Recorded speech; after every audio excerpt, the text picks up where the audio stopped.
with Team New Beginnings, and we are here today with Heather Bennett, who owns Paisley Makery, and she has some very fun and exciting new beginnings to share with us. But before we get into that, I've had the pleasure of hearing her story through the Empower Her lunch that the Chamber of Commerce put on. So for those of you who may not be familiar with that, I just wanted to start and give her the opportunity to share that story with us. And what a story it is. So I come from a teaching background. I used to be a 3rd and 4th grade teacher out in Fernandina, and actually left that to join direct sales. I was in a direct sales company for 5 years, really loved it, got to meet so many amazing women. But unfortunately in December, while I was 8.5 months pregnant, the company decided to close down. And so it kind of left us scrambling. We had to figure out what was next, and obviously being very large at the time, going in to get a job for 2 weeks wasn't really a feasible situation. So I have an amazingly supportive husband who said I could stay home, and so I tried.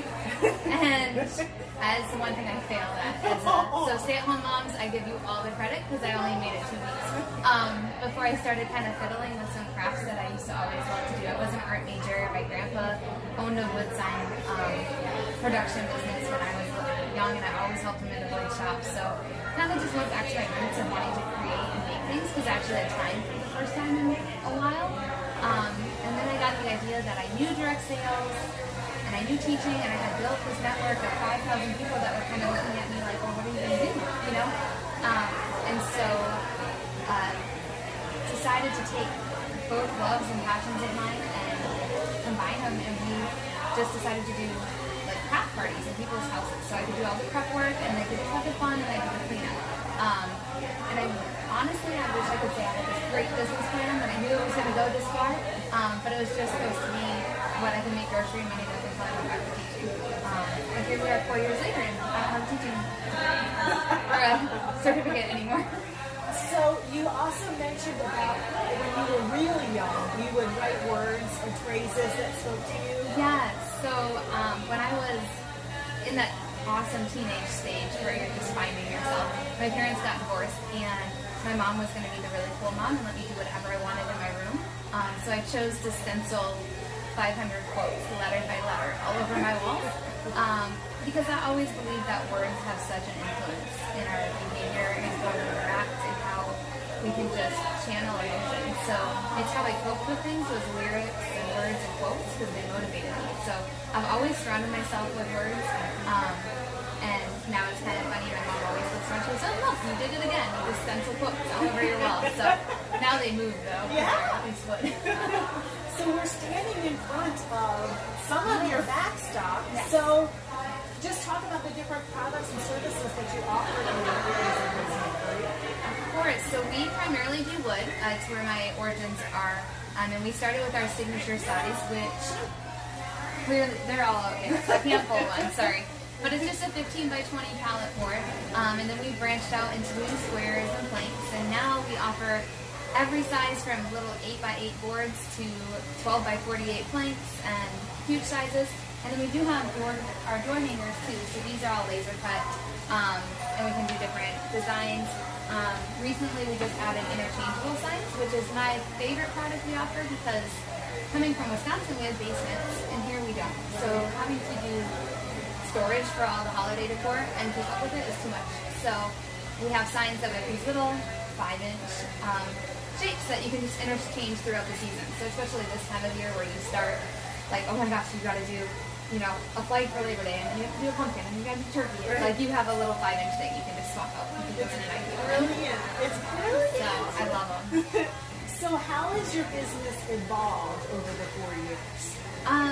Primarily, we used to not have a studio. It was just me and my minivan going around, and we cut everything in the garage. So my husband would help me put the kids to bed, and then like 10 p.m. to 1 a.m. we would cut wood. And that worked really well when we had like 30 people in the weekend. And now, fast forward 4 years later, in the new studio, we have open paint 5 days a week. We're doing a lot of birthday parties because we have a private room. Yeah, the private room now is been a great hit. So even today, it's Saturday, and we have 2 birthday parties, open paint, a private party, and our quick year project. So it's a very busy Saturday. something that my husband and I could never keep up with the wood anymore. So in order to run it now, it takes a team and a village, and that's what makes Paisley Grace our team. How have you been so blessed in hiring such winners for your team? So my girls laugh at me that when we hire somebody, it's much like birthing a baby. Like it is yeah, they gotta fit. It's a really long process. I drag my feet probably more than I need to, but I believe that things come when I need them most. So I don't force situations. If somebody feels like a fit and they're dynamic and exciting and they love what they do, that's when we bring them onto the team. Yeah. Work ethic is so hard to find these days too. It is. People that are motivated, but this is such a fun environment. I mean, we'll walk through a little bit later just so you can feel the energy. But you feel it even as you're approaching, when you see the brushes, the paintbrushes hanging in the windows, and you can see some of the products that you offer decorating the windows to welcome you as you come up into the shop. If there's one thing that you would define as your unique proposition, like what are folks going to find here that they won't find anywhere else? I think they're going to find friends. I mean, one of our main things is that may all who enter leave as friends. And so we don't, it's not so much about, okay, how much did we make today, or how much did we, what revenue are we turning? For us, it's how many people can we ignite the passion of creativity in. And so I get chills like saying it, but, it's one of my favorite moments is when somebody comes in here and they kind of got drugged by their friend. And they're like, I'm not creative, I can't do this. And just to watch that birth of like a maker happen over and over, it's so empowering. And I think what sets us apart is every instructor that we have here has that same excitement. Like our best compliment can be, oh my gosh, I didn't think I could do this. And when they walk out and that smile hits their face, and the fact that we get to be part of gifts and wedding gifts and housewarming gifts and everything is such a special thing. So when you first started out, you did a lot of like girls' night out kinds of things, and now that how did you know it was time to invest and to put roots in the community with the commercial space? Right. So we, after we did the mobile parties for a year, I came to my husband and I said, I want to rent a studio. And he said, no. But he was like, no, you're not doing this. And then I came back to him a whole week later and I was like, no, I want to do a studio. And so he said, yeah, okay, go get a 1-year lease. So I went and signed a 3-year lease. And I had the best landlords in the world over at Cox Karate. So. Okay, so we were talking about how did you know it was time to make the move and really put some roots down for your business here in Minnesota? Yeah, so when we were doing it all mobile, it just got really overwhelming. You're loading stuff in the minivan, out of the minivan, and wood's heavy. And it's not, it takes a lot, and the paint's heavy. So I really got to the point where I wanted to see if the concept would work having one studio. So we still kept our mobile going on, and it was just myself and I hired one friend to kind of help me out. But we rented a studio, and my husband, after some convincing, finally let us, he told me I could do a 1-year lease, and I signed a 3 years, so that was close. So that was really fun. But we moved into that studio space. We built everything out ourselves, our table. We did a pallet wall. My poor husband was like, okay, I need 6 tables. We opened in 2 weeks. And he had never built a table before, but we built 6 of them. So he's really good at it now. And so we did that and ran in the studio next to Cox Karate for 3 years. And really, I had every intention to just sign another 3-year lease because it was going well. But the problem we were running into is space. We wanted to keep doing bigger and bigger projects, and our workshops were getting bigger and bigger, and where I thought, we'll never outgrow a studio space that could fit 40, we had wood in every nook and cranny, and we really wanted to have a space where we could have the private party room. So I started putting some feelers out. My original plan was to do 2 locations and just rent, because I don't know, maybe I didn't have the faith in myself that I could buy a studio and actually plant true roots here. But we ran across this property, and it just has so many fun quirks to it. I mean, everything from the fact that there's a whole room upstairs with no stairs running to it, to, just the cuteness of the dollhouse look that it has. And so I walked in and I kind of fell in love with the high ceilings and the windows, and decided, we really wanted to be on the island. It's going to give us the private party room that we wanted. And so just like I kind of have trusted everything in this business, it was intuition and a leap of faith. And knowing that as long as you have grit and you're going to work for it, that you can do anything. So, especially with the team that we built, we knew we could kind of attack it. And we're just getting our wood fleshed back up, and we have so many ideas for new projects that we need the extra space. Where does your motivation and your inspiration come from to add new services or products into the line? Really, it comes from our customers. You know, we're always listening and keeping an ear to the ground, or, you know, they're like, oh, I've just moved in a house and I need shelving for the back of the toilet, you know, and so it kind of gets those wheels spinning.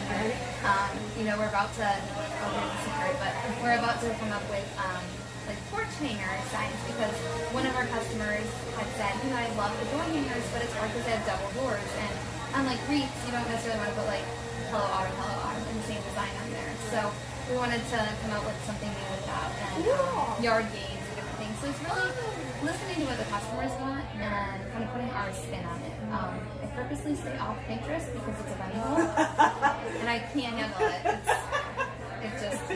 It would open up a whole can of worms. So we just listen to what we hear. Awesome. That's like the key to marketing. Find out what the customer wants and give it to them. You know, and you're guaranteed success. Yes. So you're able to quickly respond to the market. Obviously, you have to keep some supplies here. What kind of lead time do you do orders to get to keep your supplies coming in? So right now, we're definitely under the growing pains with that. You know, opening up to 5 open paints a week has been a huge response, and we are so blessed and thankful for it. But it's shrunk where we like normally have an overstock of everything. Like we'll walk back here one day and we're like, where'd all the porch signs go? So we're learning and adjusting to that, but we're so blessed that all of our wood is cut in-house. So we and the suppliers we use for our wood can get it to us the next day. So when we start seeing, okay, we're running low, you know, we'll get a big order of wood, and my husband and Brandon and Dylan come up here and they work their magic and put it down into all of our sizes, and the team starts sanding away. So, you know, especially when we start doing field trips in the fall or the spring, you know, it's tall orders to do. Okay, we need 1,500 minis cut and sanded and painted white. You know, it's some big orders, but it's a lot of fun, and we built all these shelves to try and hold it. And we have more upstairs and a whole bunch more in the bins up there too. So exciting. It's been fun. So exciting. What do you find most rewarding in this business? Honestly, the relationships with my staff. Like, they become my sisters, they become my family. We don't have family down in the area, and so without my team, I think I would be on this like lost access. And so to have the girls and now the guys, we have the back house staff too. Right. So can't forget the guys, but just to have that relationship and that camaraderie. You know, we try and do fun things and do girls' days together. And moving into the studio, we're a little behind on those girls' days. It's been a lot, but yeah, my staff's probably the biggest. And then obviously meeting all the customers. I love having those touch points, being able to give back to the community. We have our pallets for our purpose. And our goal is really not to spend advertising dollars. We'll do different things, like we have local flavor sometimes because we don't have to contribute. That's, you know, just a way to have our customers save money.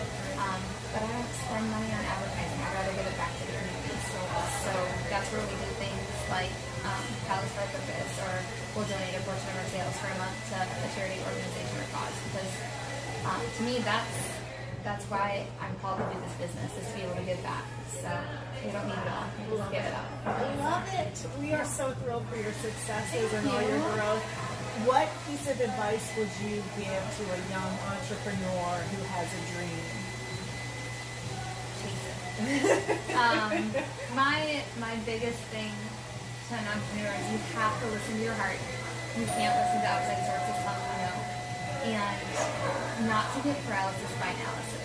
I know it's so easy, and there are people that would want to put me in a hole right now, but business plans are important, but people get so stuck in them, and sometimes you just have to trust your intuition and be willing to jump off the cliff and build your down. We do it a lot. You know, I'll say, we're going to do an appreciation event, and then it's, how are we going to do this? You know, but you can't get stuck on the drawing board. You have to take the leap and actually go make it. And that's my biggest advice. chase it. I love it. Well, we know that you are so busy on the Saturday afternoon, and we appreciate you taking some time out to share your story with us. Of course. And we're so thrilled for you here in Mini Space. Thank you. We can't wait to see it.